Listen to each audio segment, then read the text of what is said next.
Welcome to the Canadian Blind Hockey Podcast. Hey everyone, welcome to episode 1 of the brand new Canadian Blind Hockey Podcast. We are excited to bring this brand new platform to our community. I'm Nico Cardarelli and I'm honored to be the host of this fantastic podcast. And now I'm very pleased to be joined by Canadian Blind Hockey Program Manager Luca DeMontis. Luca, thank you for joining me today. No problem, Nico. Thanks for doing this. I know this is something Canadian Blind Hockey is excited about, and I think it's something that's needed for our community to keep us all in the loop together. Absolutely. Well, I want to thank you and Matt and everyone involved behind the scenes for, giving me the opportunity to host this program, because this is a really exciting opportunity, as you mentioned, to keep the community connected during these challenging times. And, when I heard about the idea that Canadian Blind Hockey brought forward, I was obviously fully on board. With the uncertainty right now, I think this is such a great initiative to keep everyone connected. What kind of, obviously there was that inspiration, but how did this whole idea come together? Great question, Nico. I think this would stem back from the viewing party. And before I even touch on the viewing party, when we were talking about this at Canadian Blind Hockey, there was only one person that came to our mind when it came to hosting it. So thank you very much for always jumping in and working on these projects with us. But as you know, you were definitely a huge part in the viewing party. And what we noticed was a huge views, big numbers. And that spoke volume to us. That spoke to us that the community needs us, especially during these times, the most. And what Canadian Blind Hockey likes to pride itself on is being there for its community and creating that camaraderie and that teamwork and that teamship that you learn from being part of a team. And, our programs, they go from coast to coast. And if anybody in this country needs the help right now or needs really the encouragement to play for Team Canada as one team, I think we are there to support it as we are Canada's team. So when we were looking at this idea, it was something that we did a lot of brainstorming about, but it was a no-brainer in my mind. This is something that I think is going to be a cool new outlet, a great platform for a lot of our players in our community to share their story. And I think there's going to be many great stories to share, some stories that we haven't heard, some stories that we have heard, but you know what? I love always hearing a great story twice. So I'm very excited for this. Definitely the viewing party really stemmed from there and it just kept growing. So we are truly excited for this opportunity. We think right now is the perfect time to do it. And there is no better time than the present. Couldn't agree more. And Luca, we've got a jam-packed show here, so I think we should get right into it. What do you think? I do. Let's go. Let's go right at it. And I figured if we're going to do the first episode, let's get it jam-packed. Let's give the fans, let's give our viewers exactly what they want. So we got some cool episodes coming up in the near future. But this one's really jam-packed. You are correct. Yeah, and it's all focusing on the Canadian national blind hockey team, the pinnacle of the sport right now within Canada. And Luca, you're not only the program manager of Canadian Blind Hockey, but you're also the general manager of the Canadian national blind hockey team. So this one really hits home for you especially. But tell me a little bit about what this team and program have done for Canadian blind hockey. Yeah, great question. It's a role that I actually hold with a lot of pride, to be very honest with you. When the board of directors and Canadian Blind Hockey approached me with the role about 2 years ago, it was something that I was actually shocked, and it was something that I really wanted to put my best foot forward. We've got a great team, we've got a great program, but this program is bigger than just that. This program now gives children and youth who, as you know, are something that is very important to Canadian Blind Hockey, a proper, clear path route from grassroots programming all the way to the podium, right? And I think that's what's the most important feature and aspect of the Canadian national team and program is, because we've got kids now that they come to our GTA program on a Sunday or they come to the Ottawa program on a Saturday and they want to be the next Kelly Serbu, right? Or they want to be the next Anthony Ciulla. So to see that proper evolution of the sport growing, but now youth growing with it and us providing role models for these youth to one day wanting to become, I think that's what I truly hold the most honor to it. And I think it really helped Canadian Blind Hockey not only grow in Canada, but grow around the world. I couldn't agree more, and I think that the progress and the growth of the sport just so evident in your testimonial right there. Well, ahead in this episode, we will hear from Canadian national blind hockey team coach Paul Kerins, and one of the two players he just mentioned there that youngsters are aspiring to potentially be. That's Canadian national team forward Anthony Ciulla. And beyond that, yeah, we also have a special announcement for later in the episode. So stay tuned, because up next we'll be joined by Canadian national blind hockey team coach Paul Kerins.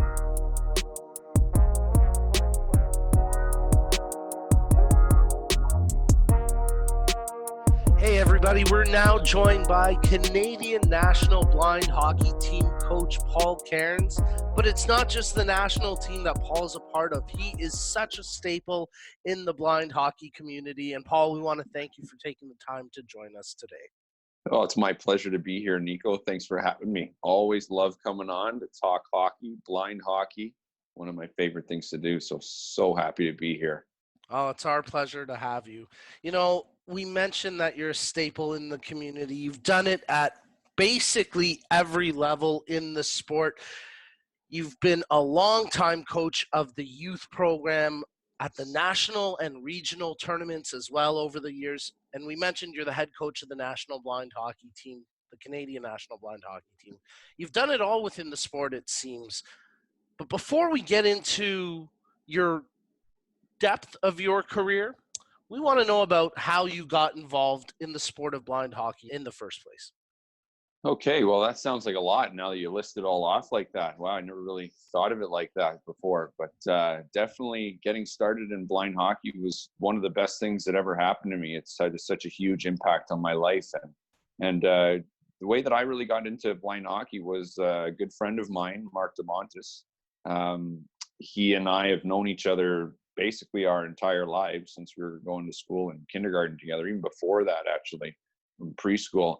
And just unfortunately, Mark, around the age of 17, started to lose his sight, and really, it was my involvement just came out of me wanting to help my buddy get his bearings again and get back on his feet, because that's a huge moment in his life, losing his sight, and it was really hard on him, and he bounced back very well, but there was definitely a time there where he was it was tough for him, and just being able to help him and support him with blind hockey, because that was something that he had dreamed about and something that he rollerbladed across Canada for, and really dedicated himself to. So I just thought of it as an opportunity for me to support my buddy, and it's hockey. So I mean, it was a seamless fit for me.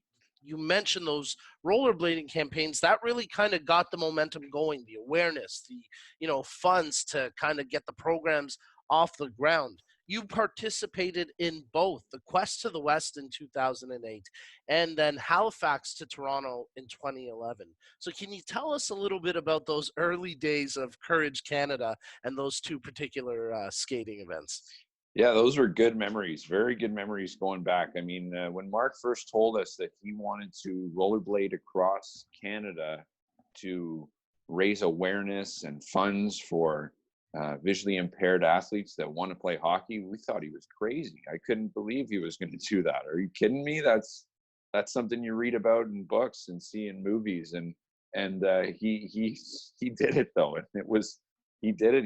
He buckled down. He did everything he needed to do. He showed the determination and passion that he has to grow this sport. And the fact that I got to be a part of it and rollerblade with him on his first day from Weston Arena to Mississauga for his first day for his Quest to the West. And then again in 2011, when he finished the Cross Canada Tour, he started in Halifax and came back to Toronto and finished in Weston. And I got to go out to Halifax with him and do the first day there with him as well. So bit of a claim to fame for me to say I got to be a part of that on both runs. But it was an amazing experience, something we'll never forget. And I know that was such a huge instrumental moment for blind hockey and the growth of blind hockey, and really helping unite the country in a lot of ways. Yeah, no, that's pretty fantastic. And we're joined by Canadian National Blind Hockey Team coach Paul Kerins, of course, part of the GTA youth program as well. We'll touch on that in just a second. But Paul, all coaches have a playing story usually as well, a bit of a career that, led them to coaching at some point. You had quite the accomplished playing career. I mean, you played junior A with the North York Rangers. Of course, you played NCAA Division One at RPI. You also have your own hockey DB page, and that's pretty cool if I do say so myself. But I noticed one omission on that page, and it's your coaching career. We don't have any of the Canadian Blind Hockey National Team stats on there yet, so we got to figure out a way to get that done. But let's touch a bit about your playing days and maybe about some of the coaches that were most instrumental in terms of developing you as a player.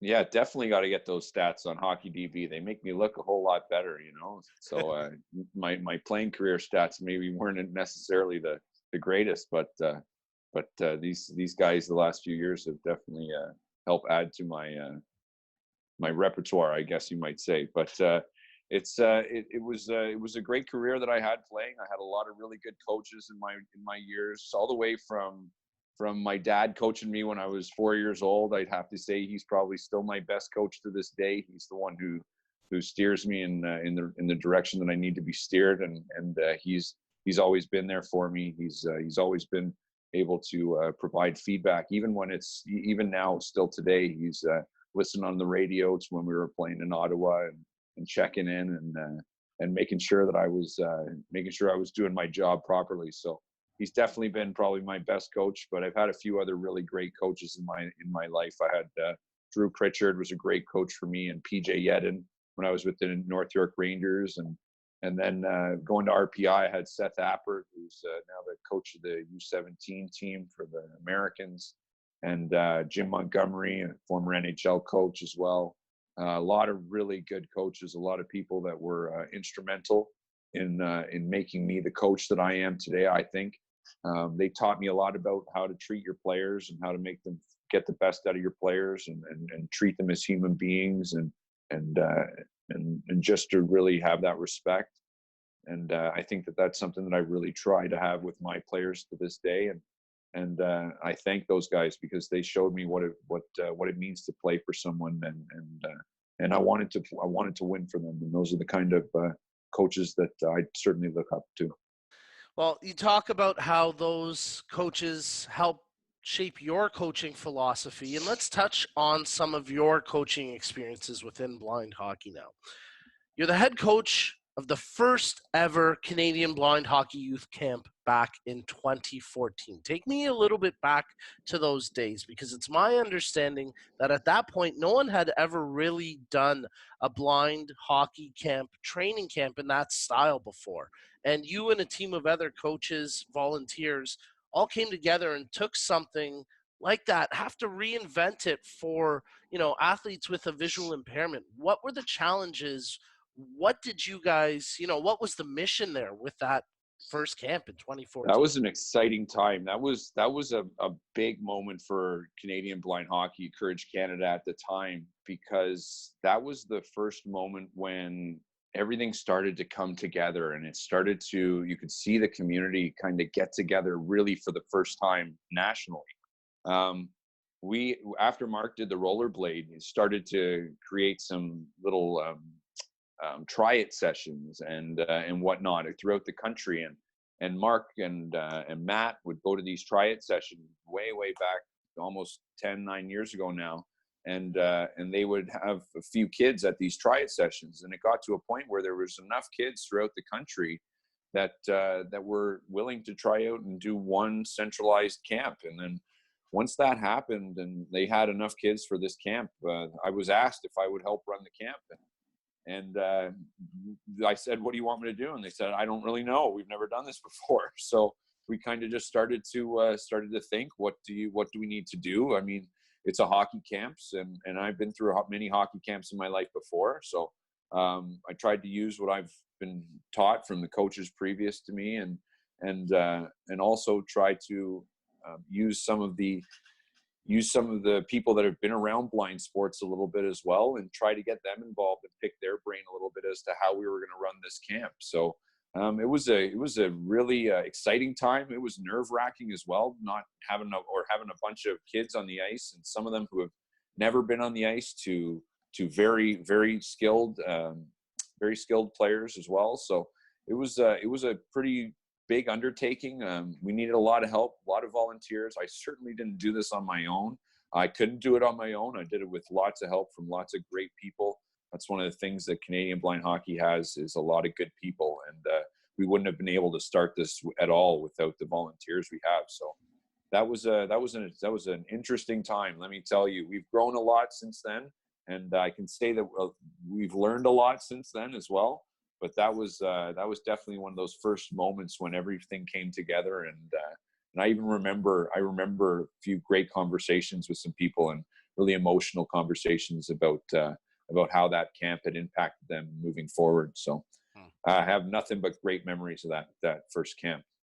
You know, I want you to kind of take me back on the ice, maybe with one or two players. I think Alec Angus McKechnie was at that first camp, and he's now on the national team, of course. So maybe talk about the relationship you guys have and the growth that, you know, you've seen in him, and how you guys have this really special connection.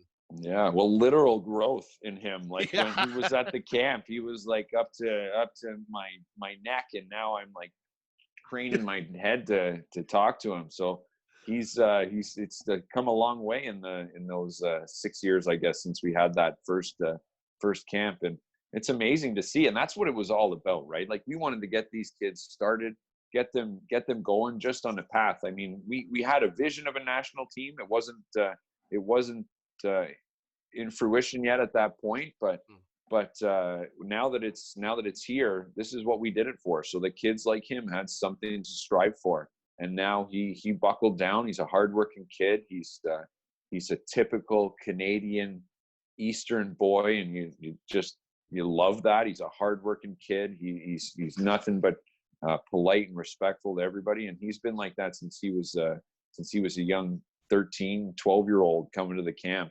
So he's come a long way, and I'm so proud of him, and so proud of how he's come along, and how he's come out of his shell as well, and his teammates absolutely adore him. They absolutely love him. So it's been great to see kids like him move their way up. Yeah, can't say enough about him. You know, I think one of the exciting things here with the program, with Canadian Blind Hockey programming, is that, as you kind of just mentioned, there's a tangible path now for the youth to be able to, you know, have dreams of wearing the maple leaf on their chest one day. And let's talk a little bit about the GTA youth program, because for you, that's something, you're out there on the ice every Sunday when the programs are running, and, you know, you have the opportunity to help coach the next generation. What's that like for you? Yeah, it's basically like I get to do that youth camp that we did in 2014. I get to do it every Sunday now, so it's awesome. It's one of my highlights was that 2014 camp, getting to work with kids, and now that we get to do this every Sunday and continue to build the sport and build a solid foundation, and so that there's a great next wave of kids coming through to populate our club teams throughout the country, and hopefully compete for places on our national team. So and just honestly, mainly just to get a lot excuse me, get kids out on the ice and get them participating. It's magical to see what these kids do, and not all of them are going to end up making the national team, but they're going to make relationships and get out of the house and do some things that they've never done before, step out of their comfort zone. And these are powerful things to do, and just build your confidence, and it's working wonders for these kids, and even the volunteers. Like, we love it. It's so uplifting to go there and see these kids try their best, even though they're struggling with a disability. I mean, it's amazing. It's really it's empowering, and it really helps put a lot of things in perspective as well. So it's amazing, and I wouldn't trade it for anything in the world. You know, you talk about incredible feelings. Let's think about March 2018, the moment when you're named the first ever head coach of the Canadian national blind hockey team. What are you feeling in that announcement moment? Wow. Overwhelmed. I was speechless just thinking about it now. It's kind of just gives me a little bit of a shiver thinking about it again. It was an amazing moment. It was a really proud moment for me. I couldn't have done it without the help of, as I mentioned before, my dad, my mom, my brothers. It was a really, really big honor, and it's not something that I take lightly as well. It's a privilege to be a part of this team, and we've set the bar pretty high now. So there's a level, there's an expectation that we continue to set the bar and keep moving forward. So that's something that I take pride in, and I look forward to always getting our players going and helping try to move the community forward and the sport forward. And it's been an amazing ride. But that 2018 announcement and that team, that was definitely one of the prouder moments of my life for sure. You know, you mentioned the journey, the ride. Let's touch on that a little bit, and kind of everything from that moment where you get named coach, and you just explain the emotional side of it there. But then there's a lot of work to be done because you guys have to host, training camps, and you have to select. Well, before you run a training camp, you have to select the first ever team. Then you have the training camp, and then of course the big series in Pittsburgh, the historic first ever international blind hockey series against Team USA. What's that journey like? And, the ultimate moment where eventually you're standing there on the ice with the gold medal around your neck. Wow, what a process it was. It was a great process. It was a great team to work with for as far as picking the team. It was a really, really tough process to go through. I know that myself and Coach Streetcar and Luca and Coach Joey Ali, we had a really, really tough time picking that first team.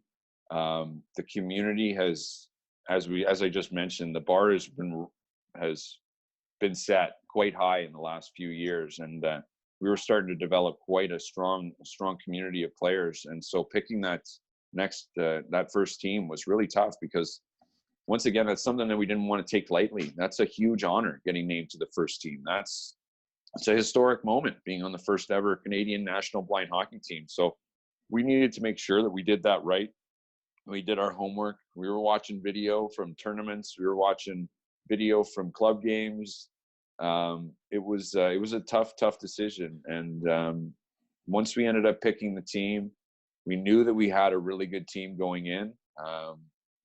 It was the way that the team came together so fast was really like no team I've ever seen before. The level of commitment to each other was so amazing. And so when we had our training camp, our first training camp together as a team in Fortius back in Burnaby, we got together and we had a really, really good camp. It was a great camp together, and everybody really set the tone for what the next 8 to 10 weeks would take to win. And because when we were together in the camp, we had a good 7 days together, and then we were off. We were away from each other for about 8 to 9 weeks, and then we went to Pittsburgh. So for that 8 to 9 weeks, the guys were all on top of each other, and they were making sure that everybody was taking care of their accountability and making sure that they were training, making sure that they were eating properly. And because we wanted to make sure when we got there, we were ready to go. And that's a long layoff, 8 weeks. And if you're not ready to go, then you're not, that's not the tone we wanted to set going in there. We wanted to come out flying and ready to go. And the guys held each other to that. They were accountable to that. And because of that, when we got there, everybody knew that they were all on the same page and they had all bought in together. And so you could just see them come together even more when we got to Pittsburgh. And the focus that they had going into that first game was unmatched. They were driven. They were ready to go. They had been chomping at the bit and waiting for this for almost a good 6 months since those players had been named to the team.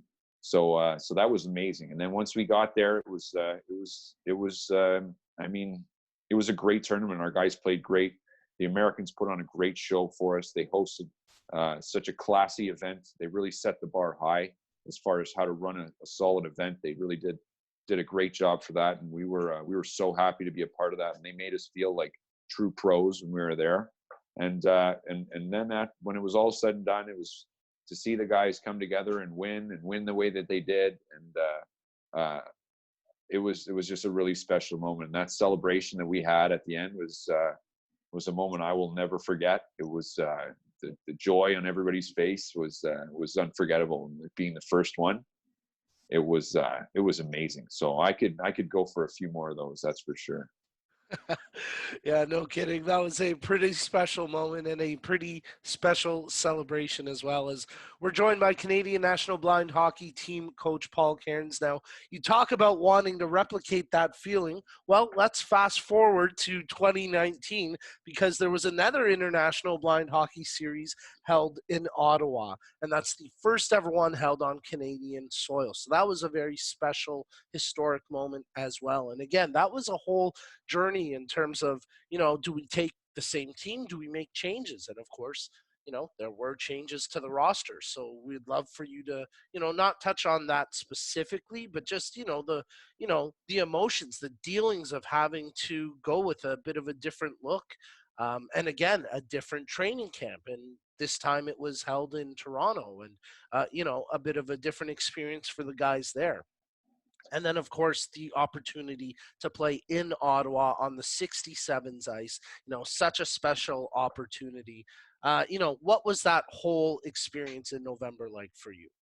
It was once again awesome all round experience. I wouldn't trade it for anything, but it was hard. It was even harder picking this team than it was the first time because the community has continued to keep getting better and better and better. And so we've got just a larger pool of people to pick from as we go through. So the decisions got really tough. But that's what playing on a national team is about, is pushing each other and you got to strive to be the best.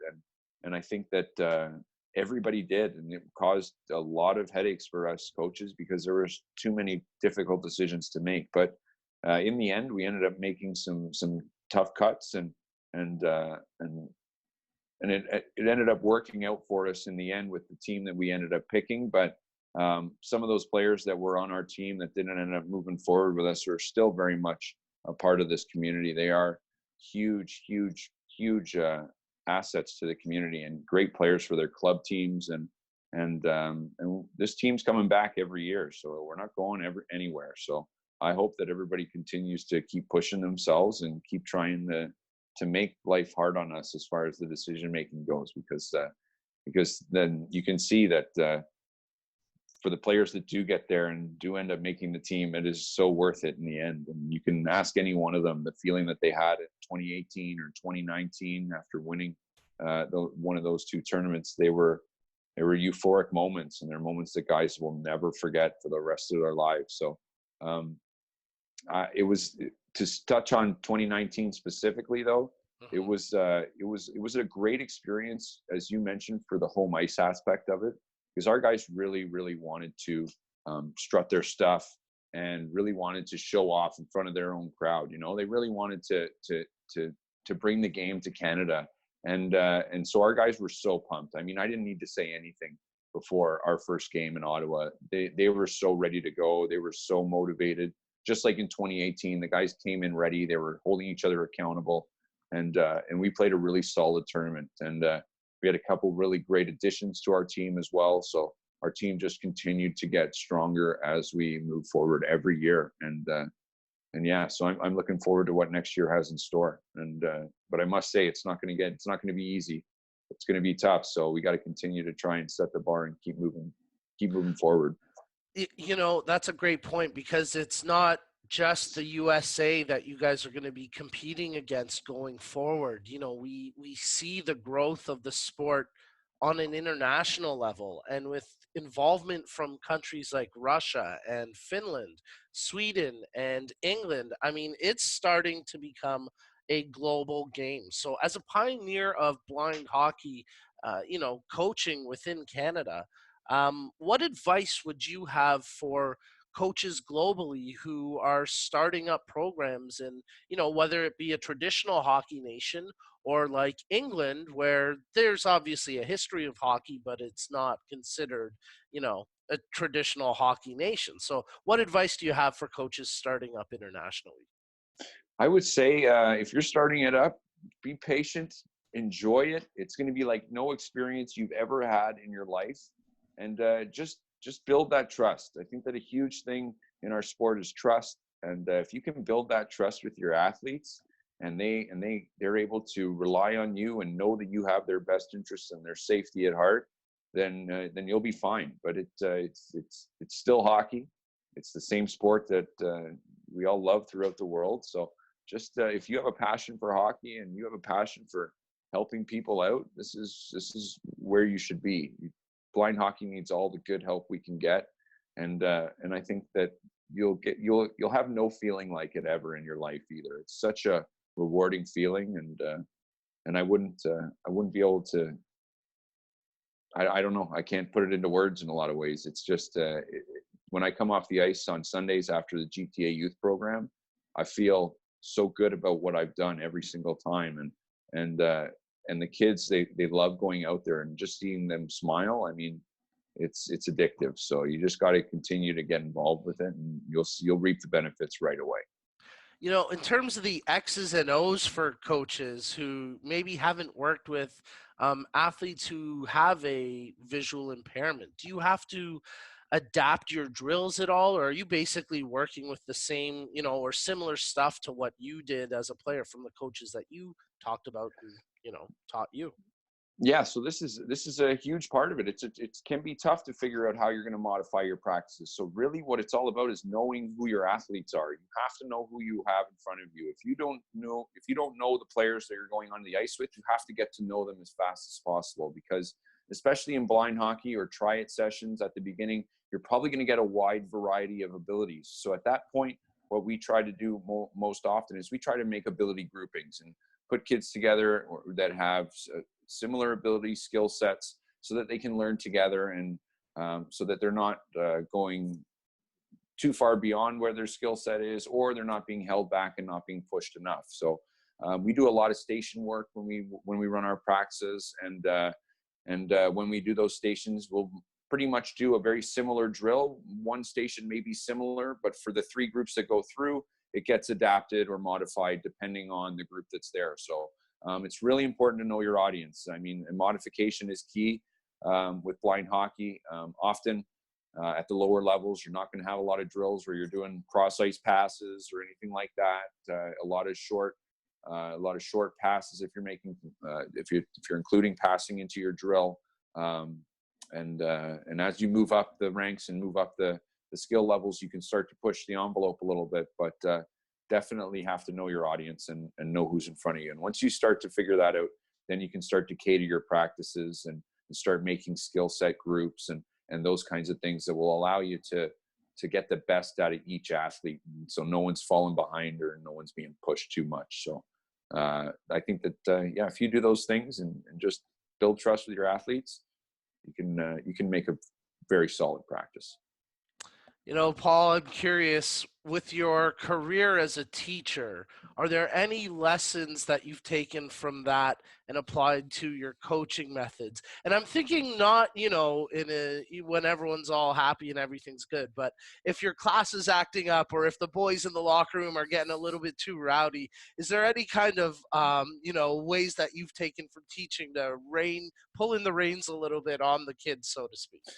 I would say that patience is a definite skill that I've developed over time. That doesn't just happen, I don't think. So my students have blessed me with the skill of patience. So, but I love my students, love teaching my class. But you're right, there are times when you need to get the ship back in order, and I definitely think that's a lot of those skills are transferable when it comes to managing a class and managing a team. So. Luckily enough, we have a really good team in the sense that we have great leadership and they hold each other accountable very well. I think that there's nothing more powerful than hearing from your players and your peers. Sometimes the coach's message can drown out a little bit at times. So if your players are holding each other accountable, it's it makes a huge difference, and I think that it's more impactful that way. So I try to make sure that we've just got a solid leadership group and guys that can make sure that they've got their priorities in the right way, and they're doing everything they can for the team and the best interest of the team. And so I put a lot of faith in our leadership team, and guys like Kelly and Jason and those guys are huge for our team and keeping everything in line. You know, Paul, we've seen a ton of growth in the sport over the past decade. I'm just curious about some of your thoughts in terms of how it's grown and the differences that you've noticed in events between, now and even just a couple of years ago. Oh, it's grown immensely. It's from the first tournament at Mattamy Athletic Center, when there was two teams playing against each other, and it was basically whoever signed up, we took everybody and split them in half, and those were the two teams. And now, last tournament, we had youth division, we had a youth teens division, we had a development division, we had an open division, and we had a national division. I mean, that's a pretty defined ladder, I would say, right there for you to climb. So the events have completely changed. It's a bit more of a logistical task now. I know that the guys with Canadian Blind Hockey, it's a problem that they like to have, but it's definitely become a much bigger event, our national tournament. So that's what I'm referring to with all of these different levels that we have. So you can see the growth right there, and then international growth. You mentioned a few of the countries. I mean, it's an exciting time to be a part of blind hockey. It's continually growing and continually moving, and so it's, as I said, it's just a really exciting time. I think that there could end up being another division at the next tournament as well, in terms of women's hockey. And obviously there's a lot of hunger there from the women within Canadian Blind Hockey to get their own division going. I'm just curious about your thoughts in terms of some of the ladies playing the sport and why that's a good thing. I think that's fantastic. We have some young ladies in our GTA youth program. So a couple of our more established elder lady players have come out to a few of our GTA youth programs, and you should see the way that our little girls look up to these young women and whatnot. They are so in awe of their talents and how they carry themselves. So these ladies are huge for the growth of our sport, and I'm so proud of them for taking on this initiative and for wanting to have their own community within the community. I think it's great that they are represented. I think that these young girls need something to strive for and leaders to look to as well. So I think it's fantastic that this camp is going to be. Sounds like something that's coming to fruition. So I'm really excited about it. I can't wait to see it get started. I hope that we have huge numbers as far as sign up, because I think it'll be a fantastic camp. So, ladies, if you're out there, keep your eye out for the announcement, because it should be a great camp.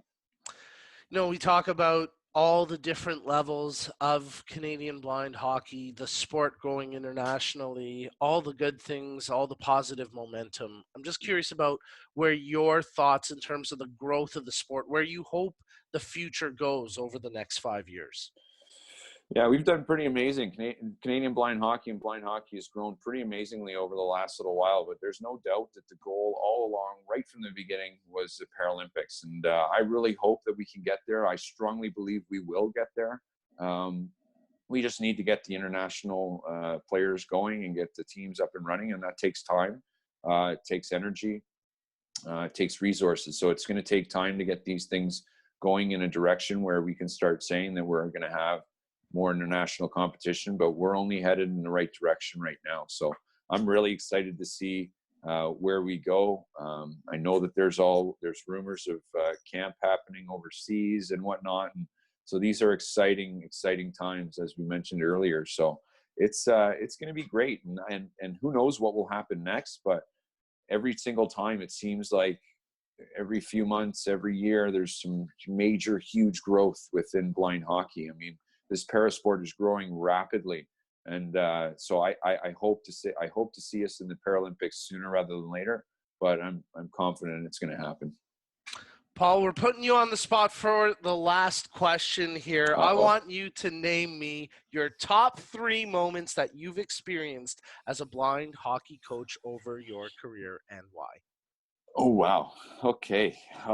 On the spot here. Oh, wow. There's been so many moments, too. This is a really tough one. I probably could go on for a long time here, but I'll try my best to pick 3. Okay. So it's definitely, I know what, I have to start off with 2014 summer camp, youth summer camp in Burnaby, first camp at 40th, first organized national camp for Canadian blind hockey, which was Courage Canada at the time.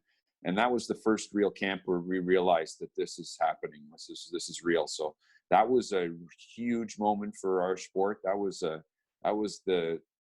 probably one of my first real big moments where I was like, wow, this rollerblade across the country actually worked. It was like this crazy guy made this whole thing kind of come together. So kudos to Mark for that and getting that camp together. So that's definitely one of my highlights for sure. And then I would have to say probably my next 2 highlights would probably have to be our 2 national wins, I would have to say. I mean, the first one is historic in Pittsburgh. That was amazing. I'll never forget that. Being a part of that was something that was so special, and the energy after winning that was so amazing, and the tears and the emotions that guys had of coming full circle in their lives and now being national champions was amazing. And then doing it on our home soil in 2019. I mean, to do that in Ottawa in front of our own fans and family, that was such a special moment. And once again, a moment I'll never forget. So I can't wait for the next one. I'm so excited for the next tournament, and I can't wait until season gets going again so that all the club teams can get started again and I can get back on the ice with the GTA youth program, because these are tough times that everybody's living in right now. And I know that right now, one of the best remedies or medicine for me would be to get back on that ice. And I'm sure that's the same for a lot of people. So I'm really looking forward to that. And I certainly cannot wait to see everyone who's listening to this. I can't wait to see you all back on the ice. And when we get out there, it'll be a great time. Just got to make sure we stretch a little bit before we get out there, I think. We really appreciate the time of Canadian national blind hockey team coach Paul Kerins. And Luca, you and Paul have been long-time friends even before your connection in blind hockey. How is it that, you guys are able to do something you love and you're able to share that experience with a close friend like Paul? What's that been like for you? Yeah, Coach Paul Kerins has been a great friend for a long time. And it's funny hearing his stats on Hockey DB there when you were mentioning him. I could actually attest to seeing him score some of those goals and assists. And, we traveled to watch Paul play at RPI many times. And I've got to really see the type of character he is over his years. And I think what really speaks volume is when Canadian blind hockey really took that step forward and Paul just said, how do I help and what do I need to do? And I think that speaks volume on him personally. But you know what? We got a great friendship, and I think it's always better working with friends. And you share the same similarities, right? We're on the same path. We got the same dream. And I think that's not just a testament to Paul and I, but I think that's a testament to all our volunteers and everybody at Canadian Blind Hockey. We all have the same dream and same goals of one day seeing this sport in the Paralympics. And I think great volunteers such as Coach Paul are helping us really get there. I think one of maybe the understated things that Paul does, maybe it doesn't get enough attention, and you really don't see this with any other national team coach, is the fact that he's out there with the GTA youth program every single weekend. Luca, can you just maybe shed a little bit more light on the commitment and the passion that, you guys share as friends for the sport, and obviously that Paul has for the next generation of players as well? I'll tell you now, I think Paul shares a little bit more fun and shares the fun side of the game with the kids on a Sunday, right? You watch a practice from a national team compared to a GTA youth, and there's a lot more kind of jokes and smiles going on at the GTA youth. And I know one thing that Coach Paul wants is he wants to be able to groom tomorrow's stars today. right? And you watch our practices on a Sunday, and they're just so well orchestrated. The way that he could communicate, and I think a lot of that goes back to him being a teacher, as he mentioned himself, right? But definitely his love that he has for our Sunday GTA program is unbearable. He's a great role model, a great coach. We actually had a Zoom call with all the GTA kids the other day as our year-end party, as we're now moving online. And you know what? He was one of the first in the chat room. So he loves those Sundays. We all love them, and they're a lot of fun because you really just get to take a step back and you actually get to see the reason that Canadian Blind Hockey was created, for the children and youth, to provide these children and youth who are blind and partially sighted the opportunity to play our nation's game, right? And there's no better feeling than seeing these kids take their first strides, and it's fun. It's a lot of fun on a Sunday. Well, we're all looking forward to the GTA Youth Program eventually getting back in on the ice. But up next, one of my favorite segments of the show. It's the player profile segment coming up next.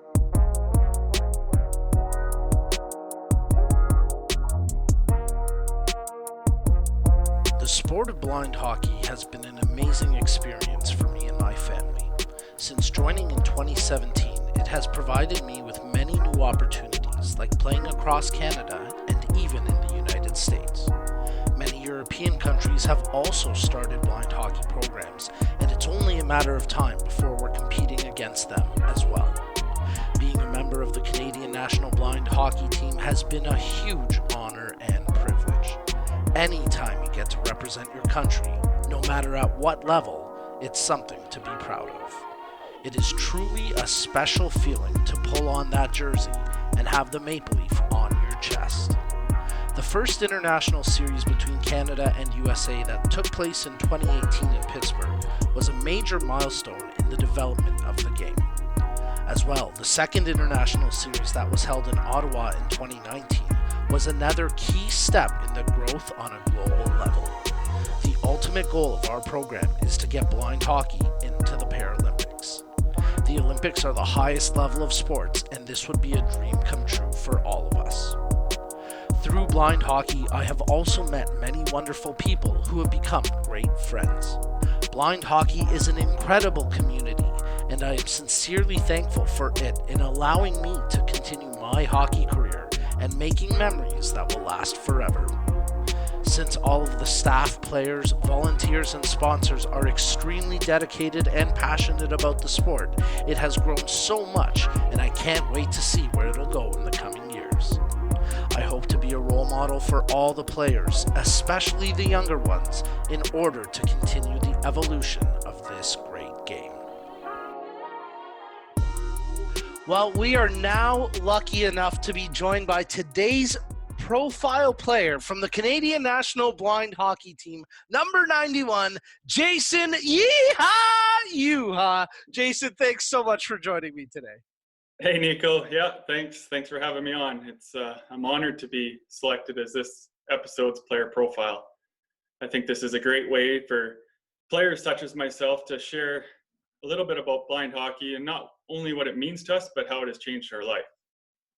You know, that's a great point, Jason, because I think this segment will help shed a light on the softer side of the game and what it means to each player individually. I want to thank you so much for joining us. Is there any special messages you want to get across while we have you on here?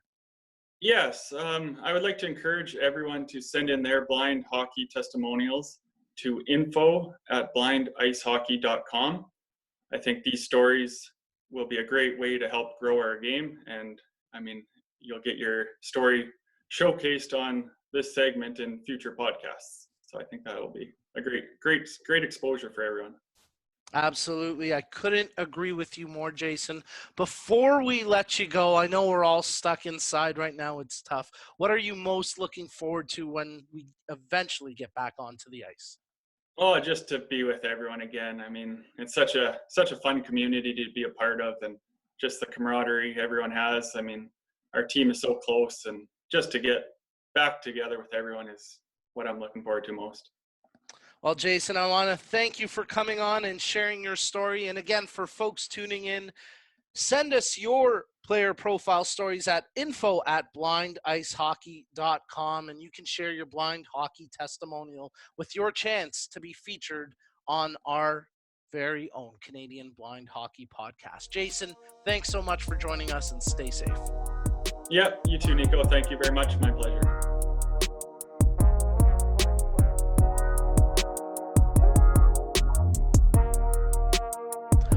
All right, everyone, it's time. It's here. We need your help because Canadian Blind Hockey is looking for a name for our brand new podcast. So we want you to get involved. We're going to select the best 4 names and create a poll on our social media platforms across Twitter and Facebook. And the name with the most votes will officially become our new podcast name. And plus, the winner's going to get a special prize. Luca, this is such a great idea. Well, who doesn't love a prize, right? So that's the first easy step. Everybody wants to win a prize. But I think what truly makes this special is the involvement factor. You know what I mean? Canadian Blind Hockey, we really like to hear from our community. And there's no better way to hear from our community than helping us decide the name of this brand new podcast, right? So it's truly an exciting time. Definitely send us your recommendations. We want to hear them all.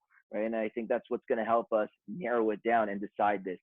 The prize pack, I can't tell you what it is yet. Stay tuned in episode 2 and 3 because we're working with a very special partner to make this a really exclusive and exciting prize. So definitely stay in the loop, stay in tune. And this is something that I think is going to be very exciting. As you said, it's a contest. Who doesn't love contests? So get creative. Let's hear your names. And please send them all in to info@blindicehockey.com. And then from there, we'll take the next steps. But we thought that it wasn't right to name this podcast without hearing from our community and getting their input. I want to know if I'm eligible for the prize if I Of course. email a submission. Of course. We want to Really? hear your That's ideas amazing. also. Oh, come on. Well, you heard Luca. Make sure you send your name submissions to info@blindicehockey.com and stay tuned because the contest is just getting going. Up next, we're joined by Canadian National Blind Hockey Team forward Anthony Ciulla.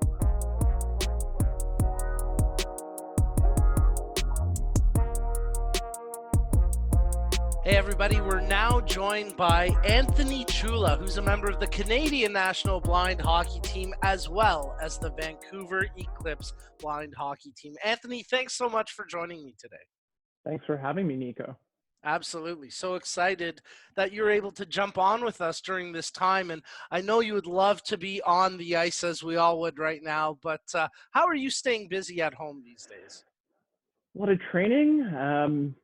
Just finished school for this semester, but a lot of running, a lot of stick handling, a lot of rollerblading, trying to stay in shape for whenever we get a chance to get back on the ice. Obviously, when things with the pandemic improve. So safety first, but when it's time to get back on the ice, I'll be ready.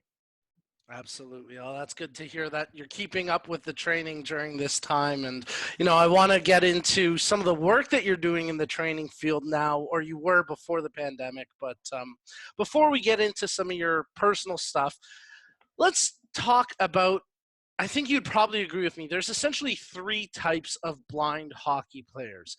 Players who, because of their vision impairment, have only ever been able to participate in blind hockey programming. Players who grew up sighted and who played traditional hockey and then lost their vision and transitioned into blind hockey. And finally, a third category that I think you fall into, where players who grew up playing traditional sighted hockey despite the fact that they had a vision impairment. Anthony, how, what was that like for you growing up playing hockey your whole life, maybe without some of your teammates even knowing that you had a visual impairment?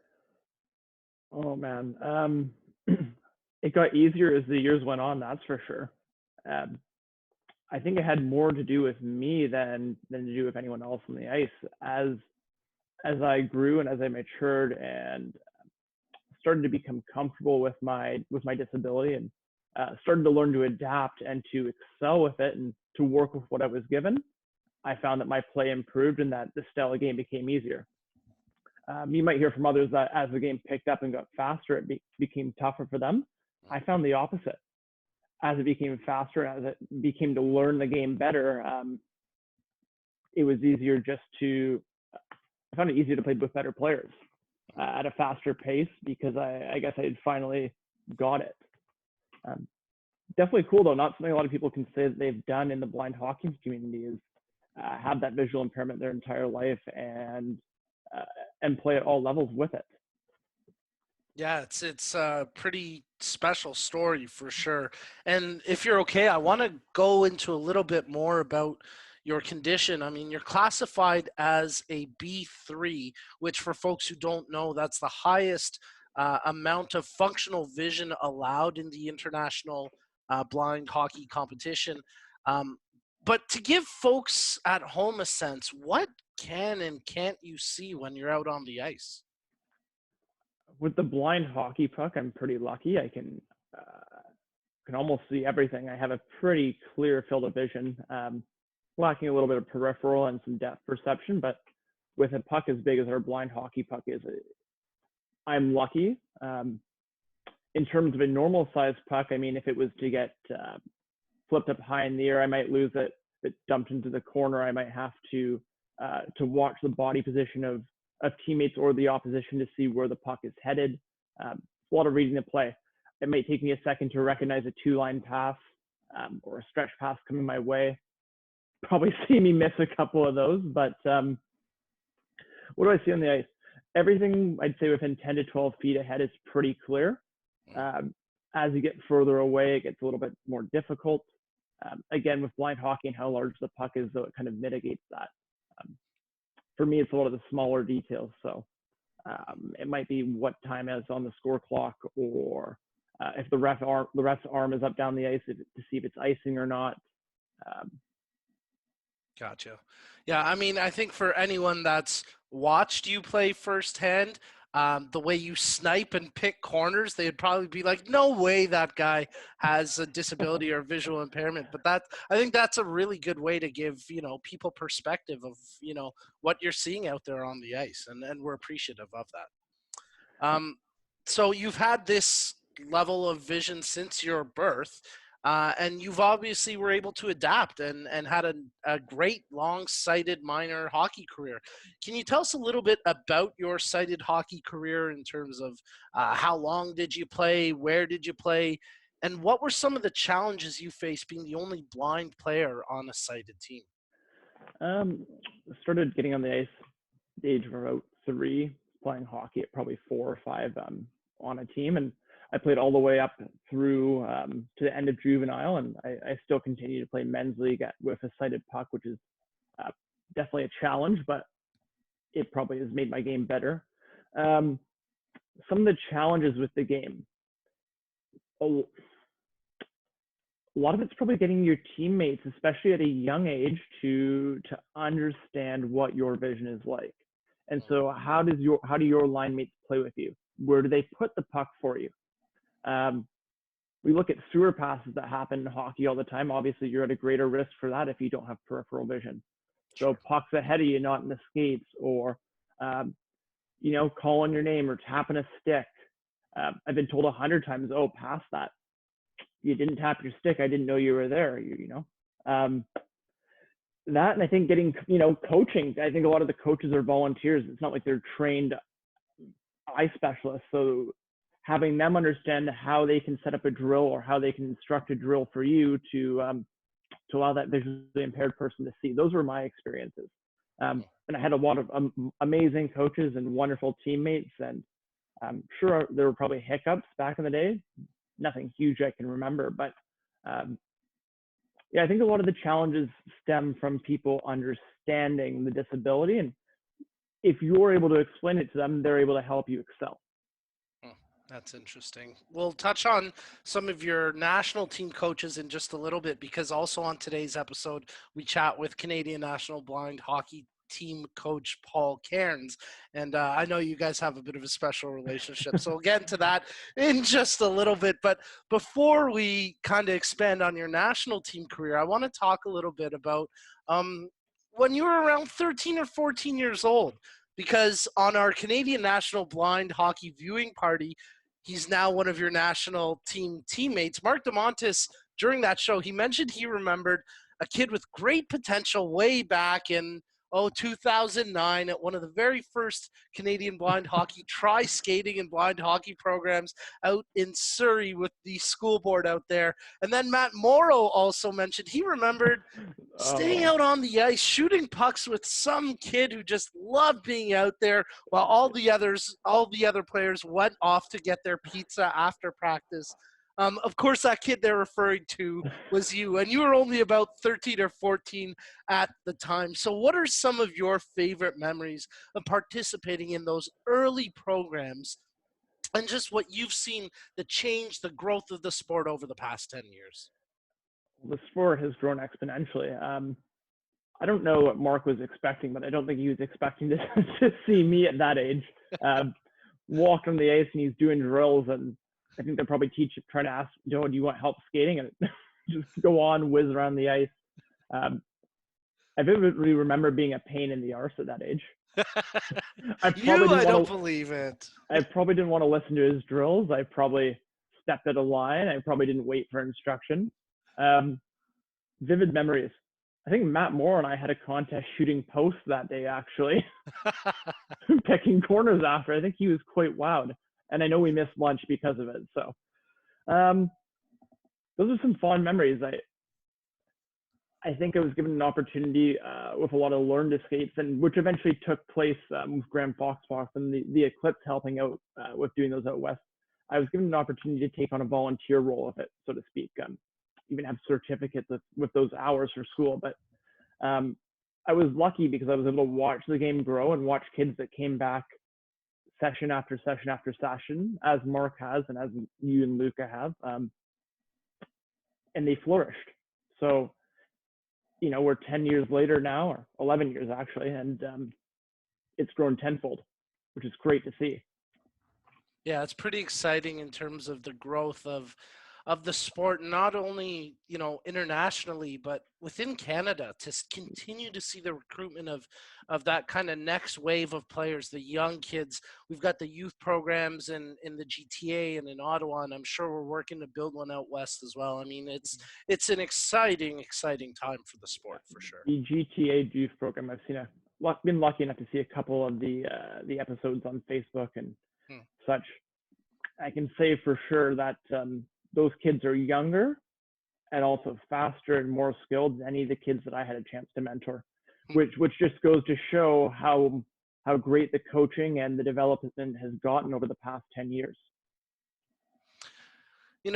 One of the things that I think for you was a challenge, and from what I understand, you've spoken openly about this in the past, is struggling between focusing on sighted hockey and not necessarily wanting to be a participant in blind hockey because you didn't want, at the time when you're a teenager, there's so much unfair judgment. You didn't want the perception of, being blind. You didn't want to be labeled with anything, right? And that's totally understandable. But, it's pretty incredible, I think, how quickly you've shot up on the scene, because you really didn't make your debut until the Canadian National Tournament in 2017. You won Rookie of the Year at that event. And now you're part of the national team program where you've won a couple of gold medals against Team USA on the international stage.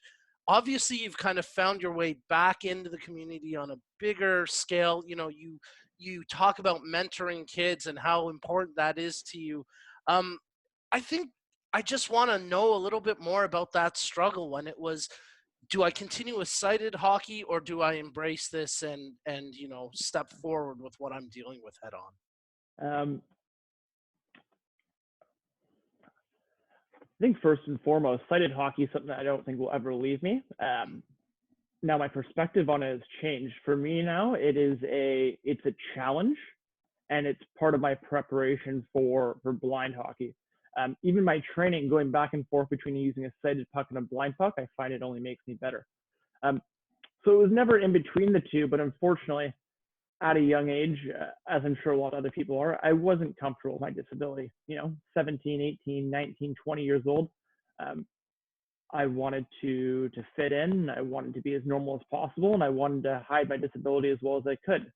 And part of that was not playing blind hockey, because well, if I can play sighted hockey and if I can excel and if I can score a hat trick, then why do I need this? Yeah. And now my mindset has changed to, I have a chance to go to the Paralympics. I have a chance to mentor kids. I have a chance to be on the ice more. I have a chance to be a role model for people who don't think they can do things with their disability, to show them anything is possible and that their physical limitations can't hold them back. I think it just took a lot of growing up. So, yeah, I mean, it was definitely weird getting back into blind hockey, especially that first national tournament. You know, it's a different style of game, different pace, obviously different size puck. But I'm thankful I grew up, because I wouldn't be where I am now and I wouldn't be with the national team if it wasn't for that. So, Yeah. Well, I think it says a lot about you, right? Because again, as a 17, 18, 19-year-old, I think of myself at that age, and you're right. I mean, all anyone really wants to feel at that age, with all the insecurities and vulnerabilities, you just want to fit in. You just want to feel normal. You don't want to give, anyone any extra ammunition to pick on you or bully you or anything. So, I can totally appreciate you feeling that way. And, it certainly speaks to your character to come back and be involved in the way that you have. And, with being a mentor to younger kids, to, maybe there's someone out there right now who's walking a similar path to what you did, where they're right now just playing sighted hockey. They've heard about blind hockey, but they haven't really gotten involved yet. What advice would you have for, someone who's potentially walking a similar path to what you took? they try to be open to it. Your disability is there whether you like it or not. The sooner you come to grips with it, and the sooner you face it, and the sooner you learn to walk that line and be confident, the sooner you'll start being happier. When you worry less about others and more about yourself, your day will be better. And blind hockey will make your life better. If you love hockey, how can being on the ice more and traveling with teammates and having the opportunity to play on an international stage, how can that not better your situation? So I say give it a try and see what amazing things can come from it.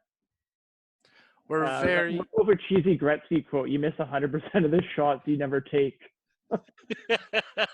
We'll walk in with that answer. He said it better than I did. It's true, though. I mean, yes, I think that's a succinct way to to wrap up the advice for the youngsters. And whether you're quoting Don't take Michael my Scott or word. Wayne Don't Gretzky, take my word. Take Wayne Gretzky. Hey, Office reference works too. Michael Scott's well respected. And a surprisingly good skater. I mean, he may not be able to snipe, but his skating form is spot on. I was impressed with that. Shout out Michael Scott. If you ever watch this, I'm happy to show you how to go bar down.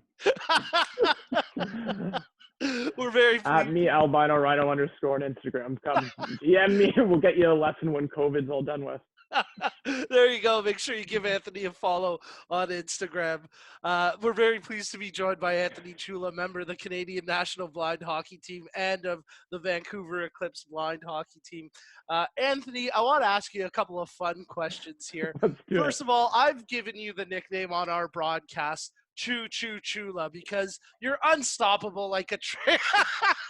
You're like a train. You're unstoppable. You take the puck down the ice. No one's taking it off of you, and you're probably putting it in the back of the net. First of all, do you like the nickname that I've given you? I don't think I ever asked your blessing on that one. I've had buddies call me Choo throughout the years, so I can go with that. Yeah, I like it. All right, okay. And then I want to know, what's your favorite? Has a ring to it. It does, right? I like to do that with my nicknames, a little alliteration or something. You do. But Anthony, I want to know. Yuha. Yeah, that's right. What's your favorite part about just playing blind hockey? It's the prospect of getting to the Paralympics, which is, when I picked up hockey, I said, what's every kid's dream? To play in the NHL, to wear your Canadian flag. Sure. Obviously, that's not happening. I'm not going to the NHL. I don't have those hands. So the prospect of going to the Paralympics eventually and taking blind hockey there, being a pioneer for the next generation of the sport, potentially winning a gold medal on that stage, giving the game the international recognition that it so badly deserves, because it's given so many people an outlet, and it's a rewarding game, and it needs, it's something that the world needs to see. So I think that's my favorite part of it now, is looking forward, and seeing the potential and how fast the game's grown, and how fast the play is and the pace has picked up, and it's real now where we could take this. It's not a pipe dream anymore. It's something in our line of sight. It's the goal is visible. It's near. Yeah, when you think of the international growth, where we're seeing countries like Russia and Finland and Sweden, England all jump on board, interest from Australia and other non-traditional hockey countries where they understand the importance of parasport and funding those programs. I think you hit it right on the head there. It's at one time thinking the Paralympics, that was probably more of a pipe dream, but where the sport has grown and where it is today, that's a very much an achievable goal. And, it's players like you, it's national team programs, and of course, grassroots programs as well that are helping to lead the way in achieving those goals. And that's exciting for sure. One of the theme of today's webisode is the feature of the Canadian National Blind Hockey Team. Obviously, you're wearing your sweater right there, number 64, Anthony Ciulla from British Columbia. Ciulla.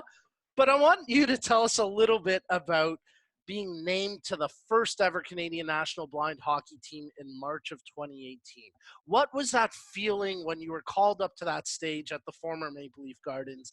And then tell us a little bit about the journey after that announcement, because there was a stretch of, I think it was about 4 or 5 months, if not longer, where you guys were on your own. You weren't necessarily able to all get together as a team, but you still had to stay disciplined. You had to train because Pittsburgh was just down the road. And obviously that was a huge historic moment with the first ever international blind ice hockey series. I was definitely nervous during that announcement. I mean, I think it was only my second national tournament.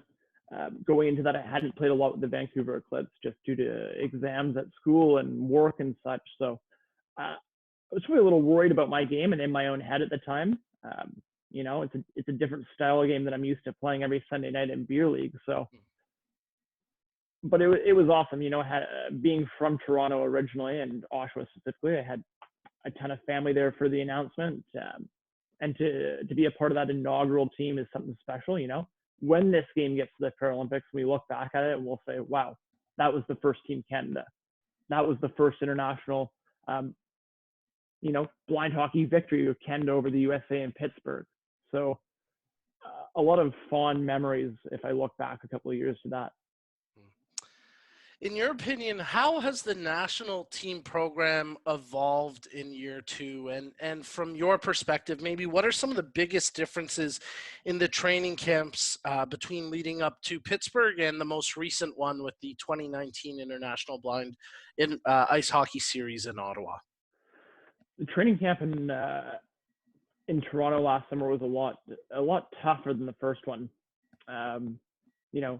And that was a good thing. Going to Fitz, we had professional trainers that work with guys like Victor Mete, and a facility that had seen Connor McDavid use it. Guys from tens of guys from the OHL working out on a daily basis that we would see going through the rink. A lot more cardio and physical training. There was team bonding exercises. So I think it brought our team closer for one, but it really set the standard too that this isn't pickup hockey. We need to train like athletes, and eventually we'll get to the level of training like every other Paralympic athlete does and every Olympic athlete does. So it set the standard for what's to come, and that is this is a professional environment. It's a professional organization, and we mean business. I'm looking forward to camp, whether it be this summer or in the fall or whenever it's safe to have one, to being even more of a challenge and to pushing me and my teammates to keep training at home and to keep bettering ourselves. Seems like with blind hockey lately, it's just step after step in the right direction. A lot of good going on. We're very pleased to be joined by Canadian national blind hockey team player Anthony Ciulla, of course, also a member of the Vancouver Eclipse blind hockey team. I want to do a couple of quick rapid fire fun questions with you. It's all Yeah. about being on the road with your national team guys. All right. So, Oh boy. yeah, I'm going to put you on the spot. It may generate some group chat. Hopefully you won't throw anybody under the bus, but I'm kind of putting you on the spot to start. Who is the one player on the national team you do not ever want to room with? Simon Richard. He goes to bed at Really? 7 o'clock, and I cannot do that. Okay, that makes sense. All right. He goes to bed at 7, and he's up at 5, and I'm doing the 11 to 7 8 hours. So it's just love you Rocket, but it's not gonna work. Who is your favorite player to room with on the road? Oh man, I've had Harv in my room for years now, so it's good. We go on a lot of coffee dates, so a cute little bromance there. Lindsay usually brings us protein bars. Luke is not going to want to hear this, but in Ottawa, we skipped the dishes McDonald's one night and watched all the past 2 games of film before the Sunday game. So I think Harv or WizKid Joe Fernazier. Okay, all right. I think the kid spends a lot of time in the room with us just hanging out, so I wouldn't mind having him as a roommate eventually. I like those. Those are good answers. Now, I'm not suggesting you ever would break curfew, but let's say you broke curfew. Who is the one teammate you would trust not to rat you out? Kiefer Jones. Ah, okay. Interesting. Chief Keef knows how to have fun, and he also knows his limits, but all right. And lastly, who is the one guy on the national team you do not want to get stuck behind in the buffet lineup? It's one of the goalies. Those are just some big boys. So you combine them needing help and this and that. No. I've learned that if I get the chance next tournament, I'm taking the goalies both to the buffet lineup and I'm sitting them down as fast as I can. They can get as many extra plates as they want, but there's usually a hold up with those two. So I was going to say, with Lauren Weber being a vegetarian, it can't be that bad to get stuck behind him, but no, it is. You have to explain every dish to him. It's like having my allergies, man. Oh, fair enough. All right. I feel like a food critic. I appreciate you being a good sport for all of that, and hopefully we didn't hurt anyone's feelings too bad. I don't think so. No, I think we're good. You guys are a good group, and obviously a bit of a brotherhood going on there. Can you talk a little bit about the special connection that the national team shares within the locker room? A lot of guys coming from similar situations. A lot of guys who've played minor hockey and either lost their vision or played with it. Some of which who have played rep or junior. Guys who have been to the Paralympics like Simon Richard or like my first year teammate Bruno Haché. Gentlemen that have overcome adversity like Francois, on a certain level, but all of us have. I think there's so many similarities between our group that it's helped us mesh. And each year we continue to see similar faces and we see new faces such as Thomas Raymond, young kids with so much skill coming into the game. It only makes us more like-minded. It probably brings a lot of youth to the older guys too, guys like Skippy and Francois Princess. There might be a huge age gap in that dressing room, but really we're in sync. And every time we get together for a tournament, or whether it be a national tournament or whether it be a Team Canada event, we only grow closer. It's exciting to see what's to come with this program. We've talked about some incredible moments, including Pittsburgh and Ottawa, your progression as a youth, and the journey you've taken. But one of the most exciting blind hockey tournaments in recent history was the 2019 Canadian National Blind Hockey Tournament Select Series with Canada East, Canada West, and Team USA. I I know where nearly this is blew my going. vocal cords out in that game. That was In overtime? that overtime, the whole game was absolutely Oh. unbelievable. And as you just mentioned, the game went into overtime, and in the most incredibly dramatic way possible, you score the OT winner. You get the gold for Team Canada West, and you get named best forward in the tournament. Tell us a little bit about that tournament and that particular moment when you scored the OT winner. I didn't see that happening. We didn't have such a great start to the tournament, you know, being from out west. Not a lot of chemistry. Most of the guys don't play together a ton, such as, you know, Team Canada East, which was predominantly Montreal players and Toronto players who see each other weekly, if not, you know, a couple times a week. So, and the US team had a camp before that. So we were definitely in over our heads. We were able to pull it together. Most of my memories come from overtime, though. That was wild. Was not expecting a penalty in the first minute, and I don't block shots, but to have to block one in OT, to watch Jason Yuha single-handedly kill a minute of the power play in their zone, just cycling by himself. I definitely didn't think I was going to score after getting my head taken off by Kelly Serbu in open ice. So probably the wildest game of any type of hockey I've ever been in. 25 years, I've never done something like that. And pretty special because my parents were out from BC in the stands with, you know, with their sets of parents and with my aunts and uncles and cousins and family friends, and probably had about 50 people there that game. And so that was surreal. That's kind of the stuff dreams are made of as a kid. You're playing on the ice at the former Maple Leaf Gardens. You've got your family in the stands, and you score the OT winner. That's a pretty cool moment. You want to talk about my vision? Something just came up.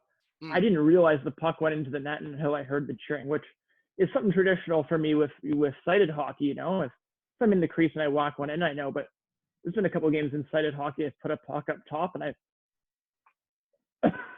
where to go, and I have to wait for my parents to start yelling and to take the cue. I didn't know that puck went in, and I thought it was under Cabral until I heard the fans. Oh, that's wild. Which is something I, you know, would never expect of blind hockey with how well I see that puck, but kind of had a flair for the dramatic for the moment. Oh, that's cool. That certainly explains your amazing celebrations, the spontaneity, just the emotion there. Yeah. That really kind of gives it perspective. We'll have to put the video of that goal on the podcast here as well, because I skated right away from the rest of my teammates, and I think it was just I wasn't expecting it to happen. I was in a little bit of shock. I'm like, okay, you know, our goalie just helped kill this penalty. I'm going to go celebrate with him first. That's so awesome. Slide down the ice like Neil Yakupov. Anthony, before we let you go, one more question for you. We're very pleased to be joined by Canadian National Blind Hockey Team player and Vancouver Eclipse Blind Hockey Team player Anthony Ciulla. What are your top couple of favorite blind hockey moments, experiences, memories from your career, and why? Let's go with the top three. Number one, the overtime goal. Number two, a close second, was taking a roughing penalty in Pittsburgh in the first 2 minutes, thinking Paul's going to rip my head off and I'm going to see the bench for the rest of the game. Came out of the box, took a great pass from Simone, went shelf, and was able to redeem myself, thank God. Because if I didn't score that, whether, you know, if I didn't score that, I was sitting the rest of the period probably. And number three was the way I got back into blind hockey, which was I had just started managing at Boston Pizza, and I was a server there. And so I'm going to the reservation book one day with my GM, and I see 50 people. We need you to serve this. Okay, what is it? Well, they're all blind. What's the name on it? Matt Morrow. I've been out of blind hockey now for about 2 years. I had gotten into a little bit of a tussle with someone on the Eclipse, and I was young, I was immature, and I just said, I don't want to be here. I'm not ready to face my disability. And serving, you know, 15, 20 faces I knew, and the look on their face when they found out who their server was, who they hadn't seen in years, meeting a bunch of blind hockey names I'd never heard of before, and having a chance to go out and watch the gold medal game at that the Western Regional tournament right after. It's a fond memory, because if it wasn't for that that shocking meeting, that of all places they could have held a tournament, I wouldn't be where I am now. I wouldn't have gotten into blind hockey back on my own. And if I had, it wouldn't have been as early as I did. So that's Anthony, a crazy story. Well, we can't thank you enough. If folks want to follow along with your journey, how can they connect with you? I know when COVID's not happening, you were coaching and starting to do some on-ice training. How can folks follow along with your story and what you're doing these days? Facebook, Instagram, send me a message. I'd love to connect, whether it's a kid looking to work on their stick handling, which is something I've enlisted a personal trainer and a friend of mine that I coach with to helping me with. Whether it be mentorship questions, someone needing advice, or someone just wanting a friend, someone to talk to. We're all together, whether we're in a pandemic and we're all isolated at home. This is the time to be compassionate and to be close. So Anthony Ciulla on Facebook, at @albinorhino_ on Instagram. Same thing for Twitter handle. Find me, send me a message, and I'd love to connect with anyone in the blind hockey community.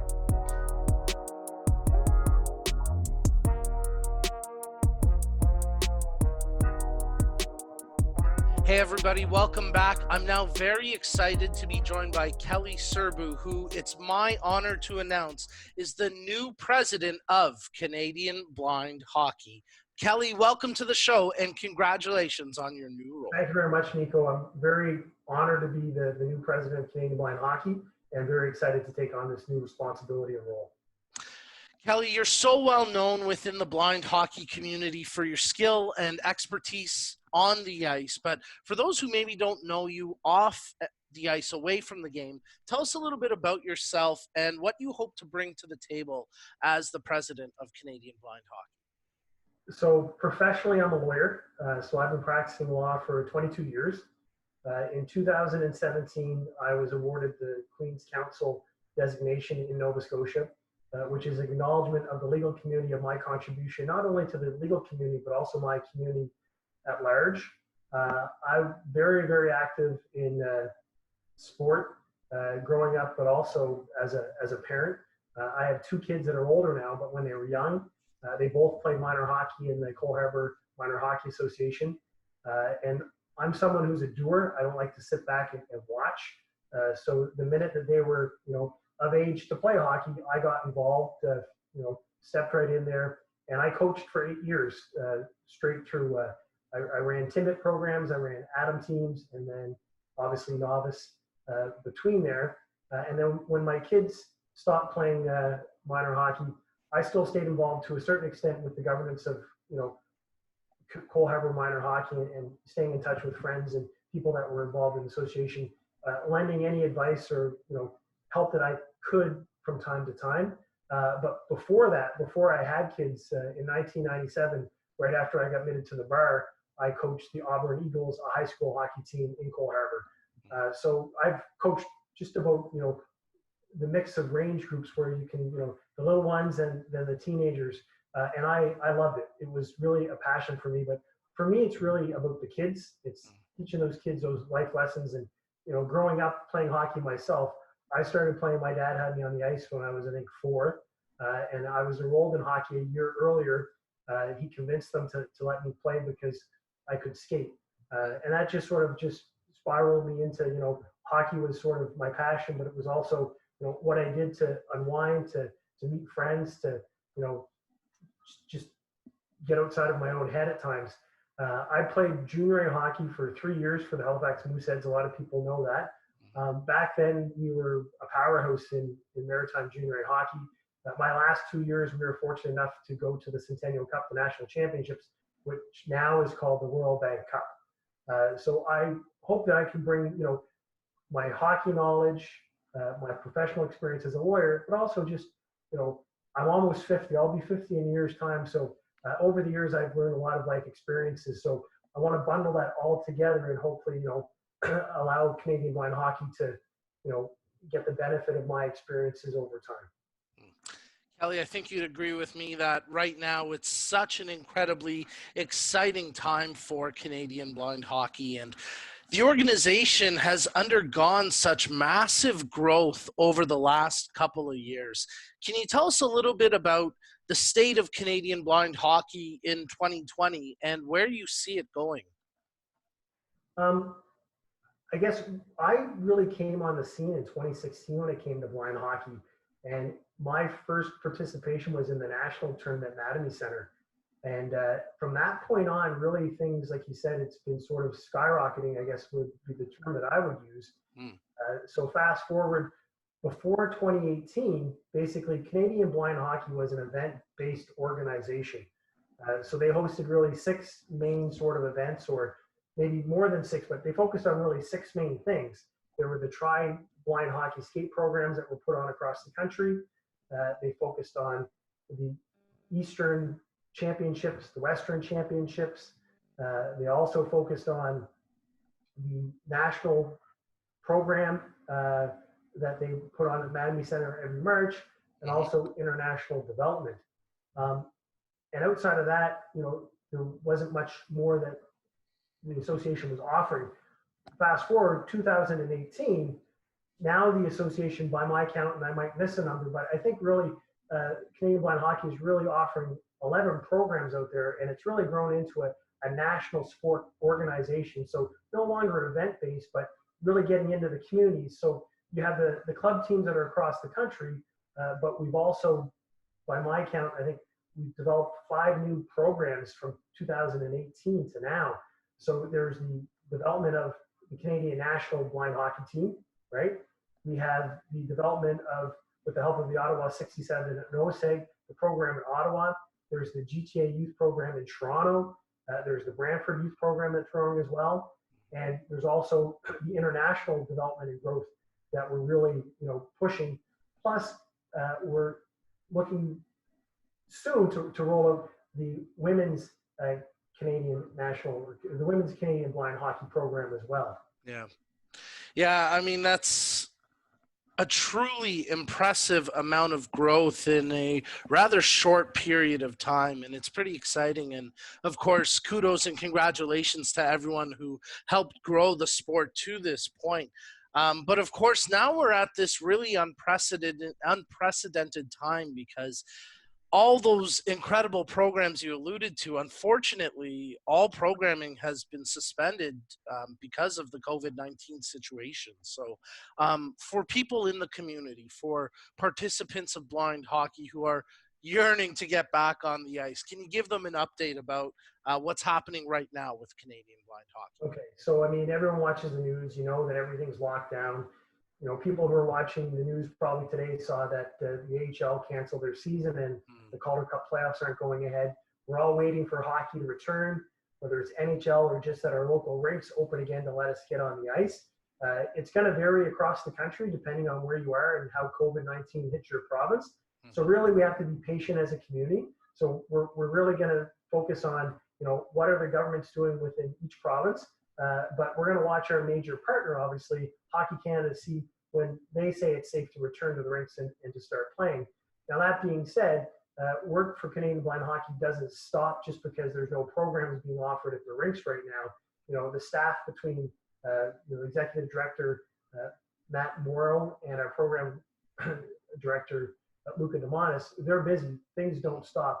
So really, it's a time, a lot of people may think that there's a break for blind hockey, but really we're taking stock of, okay, what are we going to do next? I really want to take a look at, okay, where's blind hockey going to be in the next 2 years? So we can really take a look at where our programs are, how we can improve them, what can we do internally that we didn't have the time to do before because we're so busy offering the programs, so that eventually when we are prepared to offer the programs, that we come out of the gates roaring. So you hosted the viewing party when we weren't able to have the Nationals. And that, from what I understand from talking to people in our community, was a huge success. I understand from talking to Luca yesterday that they had a Zoom party with the GTA kids and they had an amazing time. So it's stuff like that. So reaching out, making sure that the lines of communication are open so that the people that play blind hockey know what's going on, right? So as soon as we know when we can resume programming, we're going to let everybody know. I'm as anxious as anyone else to get back on the ice, but we're going to do it when it's safe. So stay tuned. We'll have news once we know.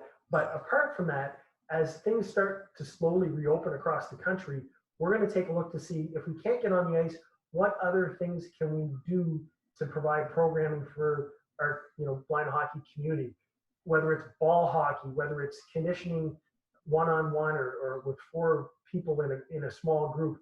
There's a lot of different ideas that are floating out there. There's a lot of brainstorming going on within the executive and board of directors. So we're going to try to come up with stuff so that we can keep busy. But right now we're unfortunately on a pause.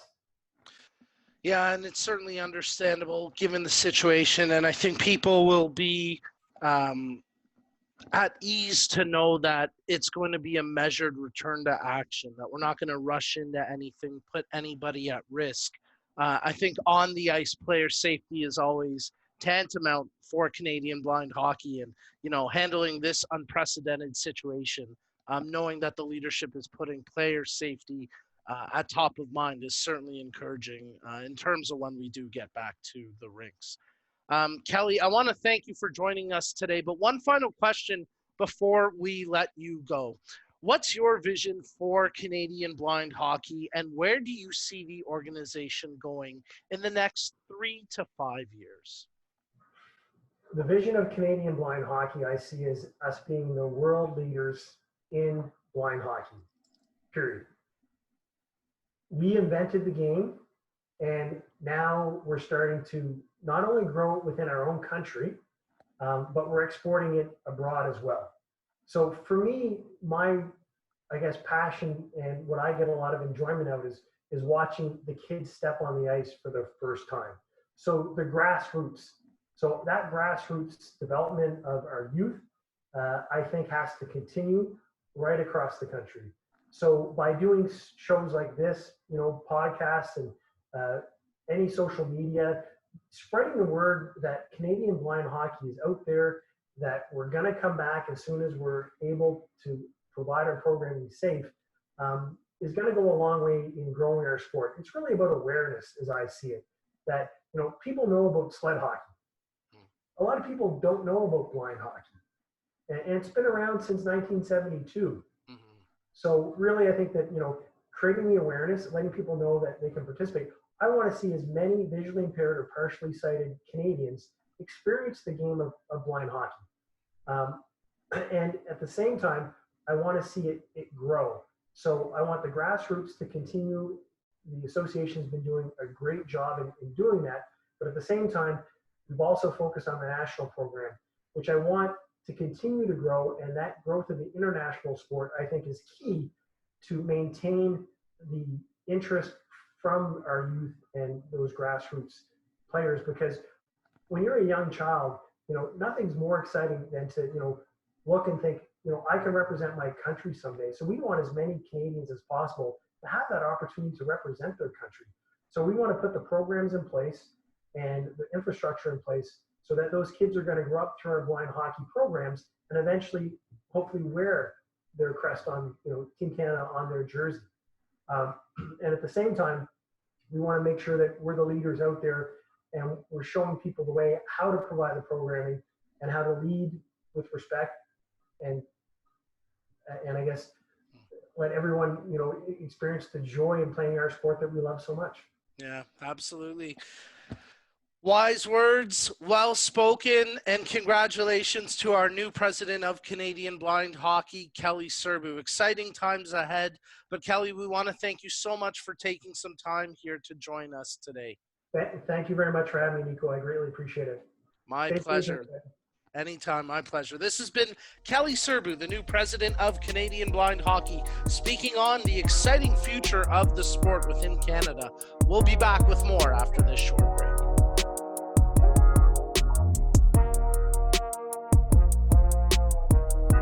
We had a stellar first episode. It's done. It's in the books. That was so much fun. I can't believe we got to hear from Canadian National Blind Hockey Team coach Paul Kerins and that connection, that special connection he has to the sport.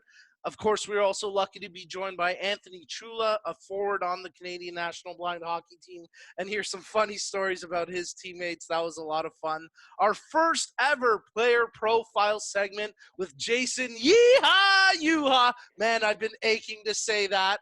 And obviously what blind hockey means to Jason as well. And how lucky were we to be joined by Kelly Serbu, the new president of Canadian Blind Hockey. Luca, what a jam-packed first show. I figure, the first one, let's give everybody what they want to hear, right? So let's give it all. It was a lot of fun, Nico. I had a blast doing this. I think that was the first of what I could share with the community right now. Many more to come. It's a lot of fun, and that's all we wanted to be here. We wanted to be able to have a conversation with one another. We want to be able to share stories from our members in our community to some people that they really want to hear from. So we got some good special guests coming forward in the next couple episodes, but the only way you'll be able to find out who they are is by tuning in. Yeah, some exciting stuff in episode 1. If that was any indication of what's ahead, it's certainly going to be an exciting season. Luca, you just mentioned folks can continue to tune in, but exactly when can they tune in? How can they find the podcast? For sure. So we are pleased to announce that this podcast is going to be released every other Friday, starting on May 15th. Now, you want to know how you're going to get to watch it? It's simple. On our YouTube channel. Canadian Blind Hockey's YouTube channel is going to be the home of the brand new Canadian Blind Hockey podcast. So definitely tune in, watch your episode, but it doesn't stop there. We want to hear from you. We want your feedback. What do you guys want to hear? What do you guys want to see? Because definitely, as much as this is our platform, it's more yours, right? We're creating this for you, for our community. So definitely send us your feedback, send us your questions, your comments, and we'd love to answer them. info@blindicehockey.com. And hey, don't forget, you can get in our Name the Podcast contest as well. Well, Luca, this has been absolutely fantastic. I'm truly honored to be the host of this podcast and have the opportunity to watch it grow. Our next episode release will be Friday, May 29th, and the theme of that episode will be Canadian Blind Hockey Children and Youth Programs. So that's going to be an especially fun show. We're going to have some special interviews with some future blind hockey all-stars. And hey, don't forget to send us your blind hockey testimonials at info@blindicehockey.com. Folks, in closing, we want to ensure that you're all staying safe during these uncertain times, and we want to thank you for tuning in. Today's show was brought to you in part by AMI,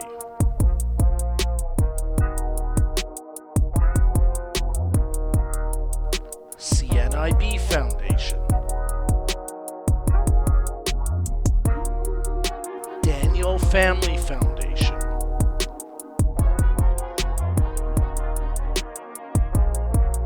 Electra Health,